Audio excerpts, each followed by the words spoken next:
I paid for my parents' flights, hotel, and even their outfits, so they could attend my wedding. No one showed up. Maybe next time, my dad joked. We couldn't miss your sister's brother-in-law's poetry reading. My mom added. I didn't argue. I just did a bit of writing of my own, and by the next morning they were screaming. They say, your wedding day supposed to be the happiest day of your life, a beautiful whirlwind of flowers and laughter and love. That's what I pictured when I started planning mine. I booked the venue early. I found a little place that wasn't too expensive, but still pretty, a rooftop garden. Strong with fairy lights. I picked the menu carefully, making sure that with vegetarian options for my sister and champagne for my mom. I even moved the wedding closer to my hometown, so it would be easier for my family to come. When they said they couldn't afford it, I believed them, of course. I did. I offered to help when they still hesitated. I covered everything: flights, hotel rooms, outfits. I paid for it all, even for my sister's husband, so she wouldn't have to travel alone. I told myself it was worth it, that family shows up when it matters. I didn't realize yet that showing up meant something very different to them than it did to me. The morning of the wedding, I got up early. My best friend, the one I grew up with who used to trade Joachim on cards with me on the sidewalk, texted that he and his partner had landed safely. They booked their own tickets, paid their own hotel, no drama, just happy to be there. Meanwhile, I kept refreshing the airline app for my parents' flight. Landed on time. Good, I thought. They're on their way. I stood in the dressing room. I'm peeking out the window every few minutes like a nervous teenager waiting for a date. The officiant came by at 3 o'clock, smiled gently. Just checking if we're ready, I said. We might need a few more minutes. Maybe they hit traffic, maybe their phones died. I called straight to voicemail, called again, no, and so the makeup artist finished my hair. The photographer clicked soft photos of my book resting by the window. I smiled for the camera, checked my phone again, still nothing. At 3:30, my best friend knocked gently and leaned inside. They're asking if you want to start. I stared at him, my throat tight. My dad was supposed to walk me down the aisle. He promised. Let's just give it 5 more minutes, I said, forcing a smile. So why did it hurt? He nodded, waited with me, pretended he didn't see my hands shaking. I called again, voicemail. Finally, at 3:37, my phone rang. Mom's number. I snatched it up so fast I almost dropped it. Oh, hi, sweetie, my mom chirped. Sorry, we couldn't make it. I blinked, not understanding. What happened? She laughed like I was being silly. Your sister's brother-in-law had poetry reading. It was important to him, and she didn't want to go alone. We had to support her. You know how family is. I said nothing. She felt the silence brightly. You understand, right? In the background, my dad's voice amused. Maybe next time. I stood there in my wedding dress, makeup done, bouquet in hand, trying to process that my parents had chosen a poetry reading over my wedding, not even her poetry reading, her husband's brother's. And they hadn't even bothered to tell me. They just let me wait, let me panic. Let me think they were lost or hurt or on their way, right up until the moment music should have started. They let me pay for everything, let me move the entire wedding to make it easier for them. And still not important enough. At 3:45, I tucked my phone away, took a breath. My best friend was still there, standing quietly, waiting to catch me if I fell. Would you? I started, voice cracking. Would you walk me down? He smiled, no hesitation, of course. And so I went arm in arm with the boy who used to build tree forts with me in the backyard, who wore soda Barbie dress with me. When my sister laughed too hard to help, the ceremony went on. The vows were said, the rings exchanged, people clapped and cheered. Someone cried. Oh, I smiled through it all, smiled until my cheeks ached, smiled until it didn't even feel real anymore. At the reception, I laughed at jokes, it cut the cake. I danced with my new husband under the string lights, side hung myself, and inside something hard and cold set deep in my chest. Later that night, after every way had gone home and the hotel room door clicked quietly shut behind us, I walked to the small desk by the window, sat down. When my laptop, my husband crossed the room slowly, still in his suit jacket. Are you sure you want to do this? He asked. I nodded, without looking at him, fingers already moving across the keyboard. Yes, he hesitated, then said softly, you know, once you send it, there's no undo button. I looked up, then really looked at him. And for the first time all day, I smiled, a real smile. Tomorrow, everything changes. I hit send, and I didn't look back. They say you're not supposed to think about the past on your wedding night. You're supposed to look forward, new beginnings, fresh starts, hope. I tried. But somehow, even as I curled into my husband's side under the heavy hotel blankets, I kept thinking about my sister and about all the years that led to this. My Mr. was 3 years older, and 3 worlds away from me. She was the kind of girl people gravitated toward in high school, the one with the brand name clothes, and the shiny hair, and the effortless laugh that made you feel like you should be grateful just to stand. Next to her, she wasn't kind, not to people who didn't fit, not to people like me. I used to watch it happen in the sky. Or always a little smirk here, a whisper behind a hand there. Sometimes it was obvious, a loud fake cough when someone with thrift store shoes walked by. Sometimes it was so casual, so practiced you almost didn't notice. But I noticed it when she laughed at me too. The parents called her selective. They said she had standards. You can't expect her to be friends with just anybody. My mom once said when I came home crying after being left out again, "You need to toughen up." My dad added, "Not everyone's cut out to be popular," like it was my fault for not shining as bright as she did. I wasn't like her. I had a few close friends, and that was enough. I didn't need a spotlight. My best friend growing up lived next door. We spent more afternoons than I could count building Lego cities and making up stories about superheroes who baked cookies instead of saving the world. When we were 8, he proudly brought over a doll he'd won at a carnival, and we named Captain Sprinkles. I thought it was the funniest thing in the world. My parents didn't. Boys like that usually turn out funny. My dad muttered once loud enough for me to hear. No wonder he likes dolls more than football. My mom snickered over dinner. It wasn't angry, just dismissive, casual, like they were commenting on the weather. They didn't hide their disappointment, not when I picked my quiet oddball friends, not when I preferred books to makeup, not when I stayed home sewing posters for the science fair while my sister went off to another glittery party. At some point, I think they just stopped expecting much from me altogether and started expecting everything from her. When we were teenagers, my sister became their trophy home coming queen, most likely to succeed. Every success she had was paraded like a badge of honor. Every cruelty she inflicted was brushed aside as part of growing up. When she was caught bullying another girl so badly she switched schools, my parents barely blinked. Teenage drama.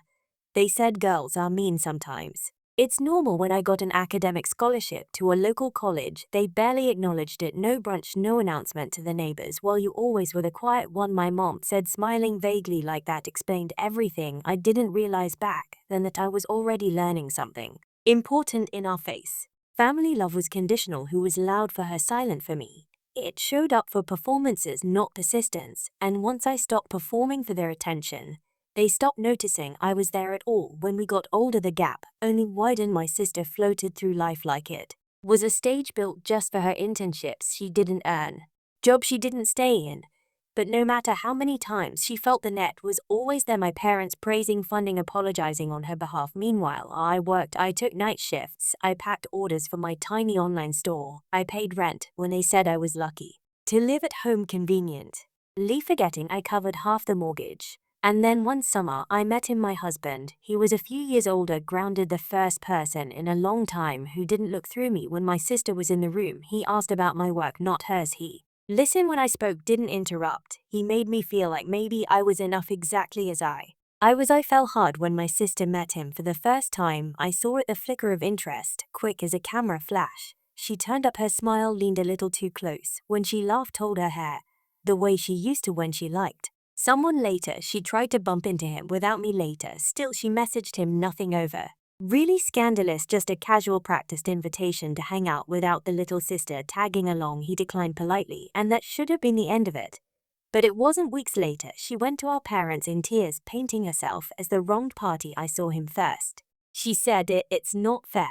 Never mind that she was already seeing someone else. Never mind that he had never been hurt to begin with. In our family, reality didn't matter as much as performance. She was upset, and that meant I was the villain. Maybe you should think about your sister's feelings for once. My mom said family is more important than some boy. My dad agreed. When asked what I felt, no one cared. Her backup plan became her husband. He was wealthy, steady, generous to a fault, perfect if he cared more about the right last name on wedding invitations than actual love behind closed doors. Though she never stopped talking, I settled. He's boring but rich. He thinks he won the lottery, poor guy. I heard it all, the jokes, the casual cruelty. She had affairs. He bragged about it, sometimes after a few drinks. And my parents, they laughed it off. Marriage is complicated, my mom said once, waving a hand. Boys are fragile. My dad added, let her have her fun. But this time I wasn't going to be the quiet one cleaning up her mess. This time someone needed to know the truth, someone who didn't deserve to be humiliated quietly behind closed doors like I had been for years. Maybe it wasn't revenge, maybe it Was solidarity maybe for once I was just choosing the side no one else had ever chosen? I closed the laptop, took a deep breath. Tomorrow would be different, and this time I wasn't going to apologize for it. I woke up to my phone buzzing against the nightstand like it was trying to crawl away. Still groggy, I cracked when I opened and saw the missed calls piling up. 6 from home, 3 from mom, cell from a number I didn't recognize, but had a sinking feeling about. I didn't answer. Instead, I rolled over, pulling the blanket over for my head, and let the soft hum of the hotel air conditioning fill my ears. New life rule: if it's urgent enough, they can text. Sure enough, the text followed: call us now. What did you do? Fix this. We need to talk. You shall. I set the phone face down on the nightstand without even reading the rest. Across the room, my husband, stirred hair, messy, shirtless, his wedding ring catching the morning light. Everything okay? He mumbled. Families and crisis, I said, yawning.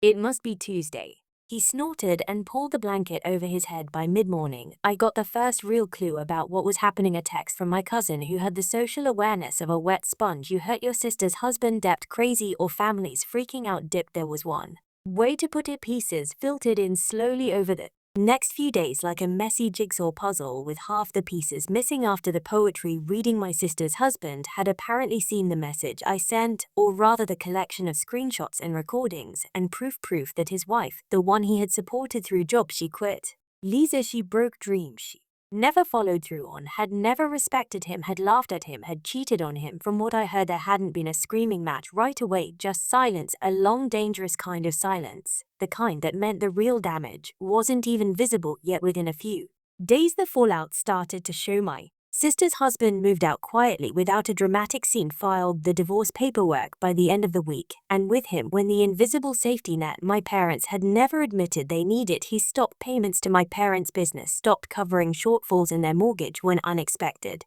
expenses came up, stopped making polite excuses for why their bills were never fully paid on time. He was like someone turned off the tap. They didn't even realize they had been drinking from me. I made my own quiet moves, cancelled the automatic payments I had set up temporarily 2 years ago, the ones covering part of their utilities, their emergency dental work, the coastline I had made for their car lease. On link my accounts, removed my name from the shared emergency fund, redirected my own savings somewhere safer, somewhere I wouldn't feel guilty using. I didn't announce it, no be confrontations, just a quiet vanishing act. The thing about financial ruin is that it doesn't crash all at once. It leaks. First the credit card minimums get missed, then the business invoices get paid late, then suppliers start calling instead of sending polite reminder emails, then the bank regret to inform you that your application for a second line of credit has been declined. It was a slow, painful process, exactly the way they had let their treatment of me fester over the years. Small neglects, small insults, small betrayals, until the whole foundation rotted through. I spent a lot of evenings just sitting with it, the silence, the absence, the strange ache of cutting yourself free from something you spent your whole life chasing. I'd always thought that if I ever really let go of my parents, it would feel like falling off a cliff. He didn't. It felt like on clipping a weight from my ankle. I wasn't falling, I was floating.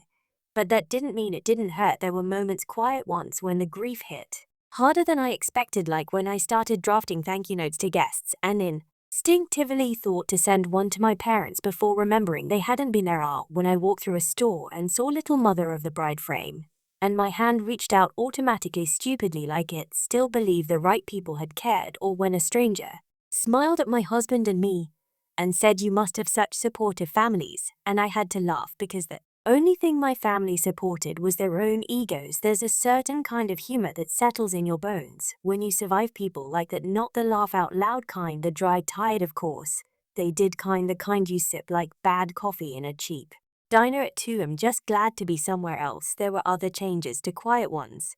About 2 weeks after the wedding, I found out I was pregnant. I stared at the test and the cramped hotel bathroom, back pressed against the wall, heartbeat rattling somewhere up near my ears. It wasn't planned, not exactly unplanned either, just earlier than we thought. I sat there for a long time, palms pressed flat against the cold tile while the world tilted slightly around me. When I told my husband, he just smiled, pulled me, and said, "We're ready, you're ready." And for the first time in a long time, I believed him. I didn't tell my parents, not even when the texts and emails started trickling. In some news doesn't belong to people who wouldn't be happy for you. Some milestones are too precious to offer up to people who only see them as leverage. Meanwhile, their situation worsened. I didn't chase updates, but I wasn't deaf. Either cousins gossip, old neighbor sent curious texts.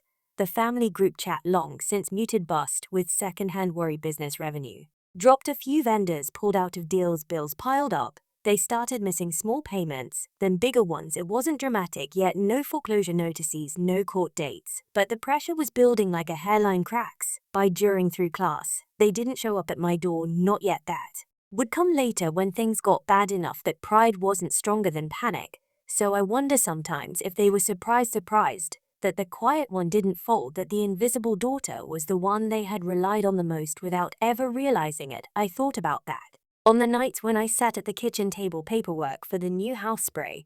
Get out in front of me, my husband thumbing through listings, our feet tangled together under the chair. Some nights my childhood best friend would call. We talked about the old neighborhood, laughed about the time we accidentally flooded his garage trying to build a water slide, made half-serious plans to travel once the baby was born. He didn't ask about my pet grunts, he didn't need to. That was the thing about real family. They knew when silence meant survival. By the end of the third month after the wedding, it was clear things were slipping out of my parents' control. Their business listed a temporary closure for renovations that somehow never ended. Their house quietly went up for preliminary. He offers masters, downsizing for retirement. People started noticing the invite, stopped the pity look, started. No screaming matches, no dramatic confrontations, just slow, steady unraveling the same way they had unraveled my faith in them over a lifetime. I floated further away every day, not falling, flying.